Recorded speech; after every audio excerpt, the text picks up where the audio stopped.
नमस्कार, मैं रवीश कुमार। जीएसटी केवल एक टैक्स नहीं है, जीएसटी और भी बहुत कुछ है। ये पूरा बजट देश के विकास का बजट है।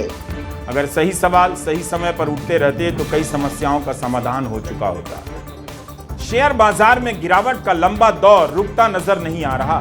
भारत की अर्थव्यवस्था पाउच इकोनॉमी बन जा रही है, जिसकी पहचान छोटे छोटे पाउच की खपत से होने लग जाएगी और भारत के मिडिल क्लास का नाम पड़ जाएगा पाउच क्लास। लेकिन असली एम फैक्टर तो वह मिडिल क्लास है जो इस राजनीति में शामिल होकर ताली बजा रहा है और सबसे ज्यादा नुकसान उसका हो रहा है। डॉलर मजबूत होता जा रहा है। भारत की मुद्रा एशिया की मुद्राओं में सबसे खराब हालत में है। भारत का रुपया कमजोर होने के साथ साथ भारत का आम आदमी भी कमजोर होता जा रहा है।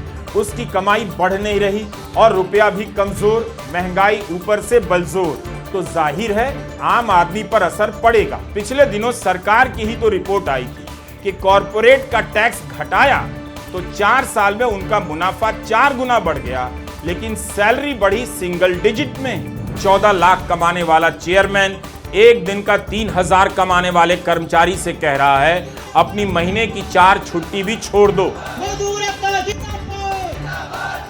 मनी कंट्रोल डेलॉयट के सर्वे में 45 सीईओ को लेकर एक सर्वे हुआ, जिसमें 87% सीईओ ने टैक्स के ढांचे में बदलाव की बात कही है। अब आप Grant Thornton Bharat pre budget survey की रिपोर्ट छपी। इस सर्वे में 57% करदाताओं ने कहा है कि टैक्स की दरें कम की जाएं और छूट भी ज्यादा दी जाए।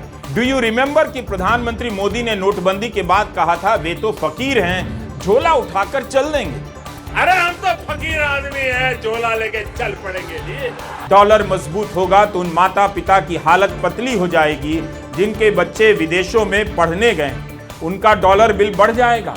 भारत घटिया कॉलेजों का एक महादेश है। हर दिन उच्च शिक्षा का घटियाकरण यहाँ बढ़ता जा रहा है। भारत का दवा उद्योग कच्चे माल के आयात पर निर्भर करता है। अगर रुपया कमजोर होता रहा तो आने वाले दिनों में दवाओं की लागत बढ़ जाएगी। कि आप जीडीपी के इन गुलाबी और गोलमोल आंकड़ों का खेल समझें। बहुत से लोग जानना चाहते हैं कि उनके कारोबार से लेकर नौकरी की जो हालत है, कमाई हो नहीं रही, क्या देश की अर्थव्यवस्था की भी वही हालत है या ऐसा केवल उनके साथ हो रहा है? You get my point.